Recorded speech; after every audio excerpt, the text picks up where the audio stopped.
President Biden, Vice President Harris, welcome to the State Department. For more than 2 decades, I've had the privilege of watching President Biden at work.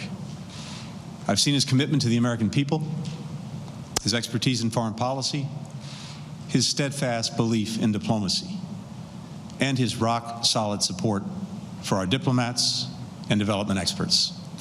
I've seen him on the Hill, in the Oval Office, in distant world capitals from Baghdad to Bagram, Paris to Peoria, and visiting our troops, visiting our diplomats, visiting all the men and women representing this country.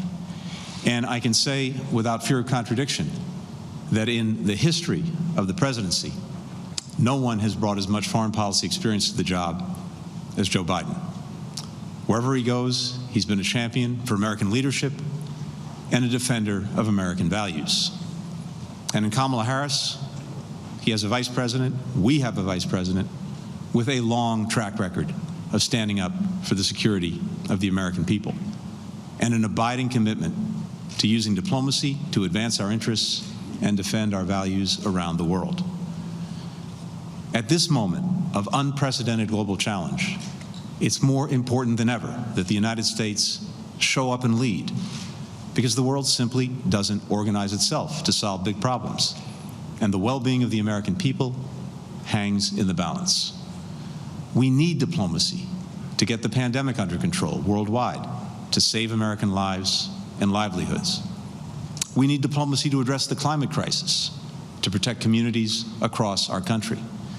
We need diplomacy to check the rise of authoritarianism, to prevent the spread of dangerous weapons, to shore up democracy, to defend human rights, all of which makes the world more stable and free, and all of which protects the security and prosperity of the American people. Foreign policy is domestic policy. And because our strength at home determines our strength in the world, domestic policy is foreign policy too. President Biden and Vice President Harris know this better than anyone. That's why they believe so strongly in the work that we do at the State Department. And they've made it clear that the first question we must ask ourselves here at State is, how will this benefit our fellow Americans? How will this policy answer their needs? How will this outreach reflect their values? How will this initiative make their lives just a little bit better? We're going to hold ourselves to that standard every step of the way.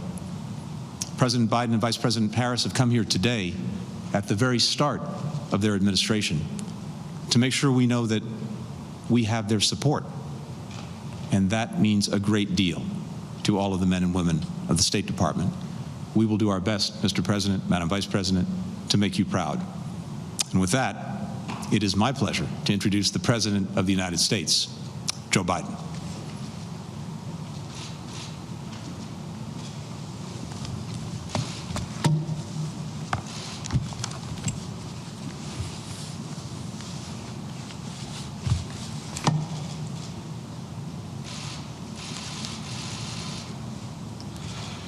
Mr. Secretary, it's great to be here with you, and I've been looking forward a long time to be able to call you Mr. Secretary.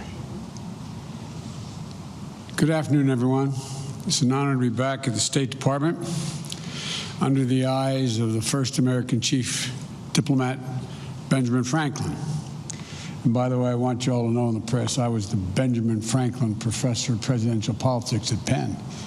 And I thought they did that because I was as old as he was, but I guess not. Anyway, all kidding aside, it's great to be here and stand alongside our most recent senior diplomat, Secretary Tony Blinken. Mr. Secretary, thank you for welcoming us today. We've worked together for over 20 years. Your diplomatic skills are respected equally by your friends and our competitors around the world. And they know when you speak for me. And so is the message I want the world to hear today. America is back. America is back. Diplomacy is back at the center of our foreign policy. As I said in my inaugural address, We will repair our alliances and engage with the world once again, not to meet yesterday's challenges, but today's and tomorrow's.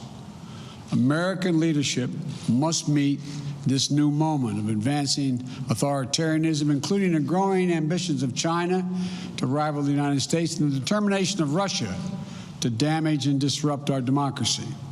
We must meet the new moment accelerating global challenges, from the pandemic to the climate crisis to nuclear proliferation, challenging the will only to be solved by nations working together and in common. We can't do it alone. That must be we must start with diplomacy, rooted in America's most cherished democratic values, defending freedom, championing opportunity, upholding universal rights, respecting the rule of law, and treating every person with dignity. That's the grounding wire of our global policy, our global power. That's our inexhaustible source of strength. That's America's abiding advantage. Though many of these values have come under intense pressure in recent years, even pushed to the brink in the last few weeks, the American people are going to emerge from this moment stronger, more determined, and better equipped to unite the world in fighting to defend democracy, because we have fought for it ourselves. Over the past few days, we've been in close cooperation with our allies and partners to bring together the international community to address the military coup in Burma. I've also been in touch with Leader McConnell to discuss our shared concerns about the situation in Burma, and we are united in our resolve. There can be no doubt, in a democracy, force should never seek to overrule the will of the people or attempt to erase the outcome of a credible election. The Burmese military should relinquish power they have seized, release the advocates and activists and officials they have detained, lift the restrictions on telecommunications, and refrain from violence. As I said earlier this week, we will work with our partners to support restoration of democracy and the rule of law and impose consequences on those responsible. Over the past 2 weeks, I've spoken with the leaders of many of our closest friends: Canada, Mexico, the UK, Germany, France, NATO, Japan, South Korea, Australia, to reforming the habits of cooperation and rebuilding the muscle of democratic alliances that have atrophied over the past few years of neglect and, I would argue, abuse. America and alliances are our greatest asset. And leading with diplomacy means standing shoulder to shoulder with our allies and key partners once again. By leading with diplomacy, we must also mean engaging our adversaries and our competitors diplomatically, where it's in our interest, and advance the security of the American people. That's why yesterday the United States and Russia agreed to extend the New START Treaty for 5 years to preserve the only remaining treaty between our countries safeguarding nuclear stability. At the same time, I made it clear to President Putin, in a manner very different from my predecessor, that the days of the United States rolling over in the face of Russia's aggressive actions, interfering with our elections, cyber attacks, poisoning its citizens, are over. We will not hesitate to raise the cost on Russia and defend our vital interest and our people. And we will be more effective in dealing with Russia when we work in coalition and coordination with other like-minded partners. The politically motivated jailing of Alexei Navalny and the Russian efforts to suppress freedom of expression and peaceful assembly are a matter of deep concern to us and the international community. Mr. Navalny, like all Russian citizens, is entitled to his rights under the Russian Constitution. He's been targeted for exposing corruption. He should be released immediately and without condition. We'll also take on directly the challenges posed by our prosperity, security, and democratic values by our most serious competitor, China. We'll confront China's economic abuses, counter its aggressive, coercive action to push back on China's attack on human rights, intellectual property, and global governance. But we are ready to work with Beijing when it's in America's interest to do so. We will compete from a position of strength by building back better at home, working with our allies and partners, renewing our role in international institutions, and reclaiming our credibility and moral authority, much of which has been lost.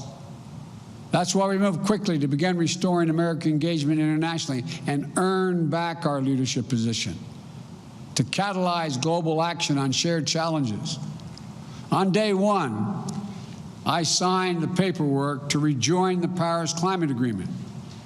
We're taking steps led by the example of integrating climate objectives across all of our diplomacy and raising the ambition of our climate targets. That way we can challenge other nations, other major emitters, to up the ante on their own commitments. I'll be hosting a Climate Leaders Summit to address the climate crisis on Earth Day of this year. America must lead in the face of this existential threat. And just as with the pandemic, it requires global cooperation. We've also re-engaged with the World Health Organization. That way we can build better global preparedness to counter COVID-19, as well as detect and prevent future pandemics, because there will be more. We've elevated the status of cyber issues within our government, including appointing the first Deputy National Security Advisor for Cyber and Emerging Technology. We're launching an urgent initiative to improve our capability, readiness, and resilience in cyberspace. Today, I'm announcing additional steps to course-correct our foreign policy and better unite our democratic values with our diplomatic leadership. To begin, Defense Secretary Austin will be leading a global posture review of our forces so that our military footprint is appropriately aligned with our foreign policy and national security priorities. It will be coordinated across all elements of our national security, with Secretary Austin and Secretary Blinken working in close cooperation. And while this review is taking place, we'll be stopping any planned troop withdrawals from Germany. We're also stepping up our diplomacy to end the war in Yemen, a war which has created a humanitarian and strategic catastrophe. I've asked my Middle East team to ensure our support for the United Nations-led initiative to impose a ceasefire, open humanitarian challenge, and restore long-dormant peace talks. This morning, Secretary Blinken appointed Tim Lenderking, a career foreign policy officer, as our special envoy to the Yemen conflict, and I appreciate him doing this. Tim has lifelong experience in the region, and he'll work with the UN envoy and all parties to the conflict to push for a diplomatic resolution. And Tim's diplomacy will be bolstered by USAID, working to ensure that humanitarian aid is reaching the Yemeni people who are suffering unendurable devastation.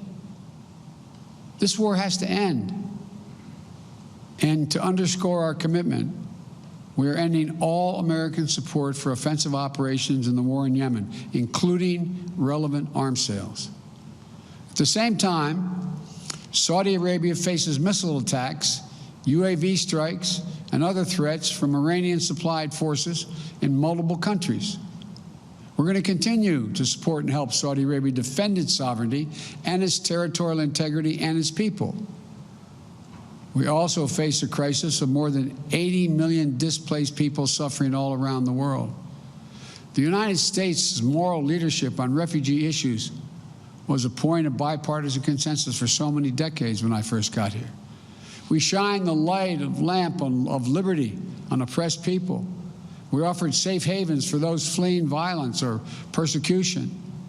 and our example pushed other nations to open wide their doors as well. So today, I'm approving an executive order to begin the hard work of restoring our refugee admissions program to help meet the unprecedented global need. It's going to take time to rebuild what has been so badly damaged, but that's precisely what we're going to do. This executive order will position us to be able to raise the refugee admissions back up to 125,000 persons for the first full fiscal year of the Biden-Harris administration. And I'm directing the State Department to consult with Congress about making a down payment on that commitment as soon as possible. And to further repair our moral leadership, I'm also issuing a presidential memo to agencies to reinvigorate our leadership on the LGBTQI issues and do it internationally. You know, we'll ensure diplomacy and foreign assistance are working to promote the rights of those individuals included by combating criminalization and protecting the LGBTQ refugees and asylum seekers. And finally, to successfully reassert our diplomacy and keep Americans safe, prosperous, and free, we must restore the health and morale of our foreign policy institutions. I want the people who work in this building and our embassies and consulates around the world to know I value your expertise and I respect you, and I will have your back. This administration is going to empower you to do your jobs, not target or politicize you. We want a rigorous debate that brings all perspectives and makes room for dissent. That's how we'll get the best possible policy outcomes. So with your help, the United States will again lead, not just by the example of our power, but by the power of our example. That's why my administration has already taken the important step to live our domestic values at home, our democratic values at home. Within hours of taking office, I signed an executive order overturning the hateful, discriminatory Muslim ban, reversed the ban on transgender individuals serving in our military. And as part of our commitment to truth, transparency, and accountability, we stated on day one, we started in day one with daily briefings of the press from the White House. We've reinstituted regular briefings here at State and at the Pentagon. We believe a free press isn't an adversary. Rather, it's essential. A free press is essential to the health of a democracy. We've restored our commitment to science and to create policies grounded in facts and evidence. I suspect Ben Franklin would approve. We've taken steps to acknowledge and address systemic racism and the scourge of white supremacy in our own country. Racial equity will not just be an issue for one department in our administration. It has to be the business of the whole of government and all our federal policies and institutions. All this matters to foreign policy because when we host the Summit of Democracies early in my administration, to rally the nations of the world to defend democracy globally, to push back the authoritarianism as advanced, we'll be a much more credible partner because of these efforts to shore up our own foundations. There's no longer a bright line between foreign and domestic policy. Every action we take in our conduct abroad, we must take with American working families in mind. Advancing a foreign policy for the middle class demands urgent focus on our domestic economic renewal. And that's why I immediately put forth the American Rescue Plan to pull us out of this economic crisis. That's why I signed an executive order strengthening our Buy American policies last week. And it's also why I work with Congress to make far-reaching investments in research and development of transformative technologies. These investments are going to create jobs, maintain America's competitive edge globally, and ensure all Americans share in the dividends. If we invest in ourselves and our people, if we fight to ensure that American businesses are positioned to compete and win on the global stage, if the rules of international trade aren't stacked against us, if our workers and intellectual property are protected, then there's no country on earth, not China or any other country on earth, that can match us. Investing in our diplomacy isn't something we do just because it's the right thing to do for the world. We do it in order to live in peace, security, and prosperity. We do it because it's in our own naked self-interest. When we strengthen our alliances, we amplify our power, as well as our ability to disrupt threats before they can reach our shores. When we invest in economic development of countries, we create new markets for our products and reduce the likelihood of instability, violence, and mass migrations. When we strengthen health systems in far regions of the world, we reduce the risk of future pandemics that could threaten our people and our economy.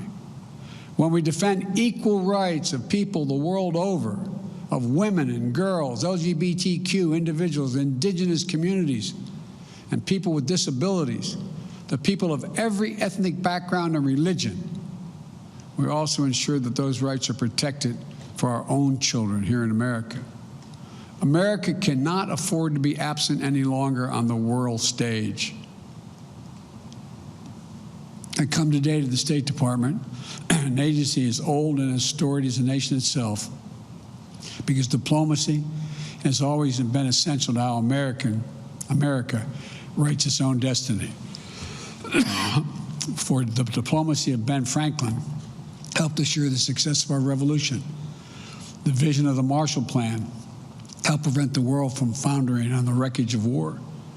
And the passions of Eleanor Roosevelt declared the audacious idea of universal rights that belong to all.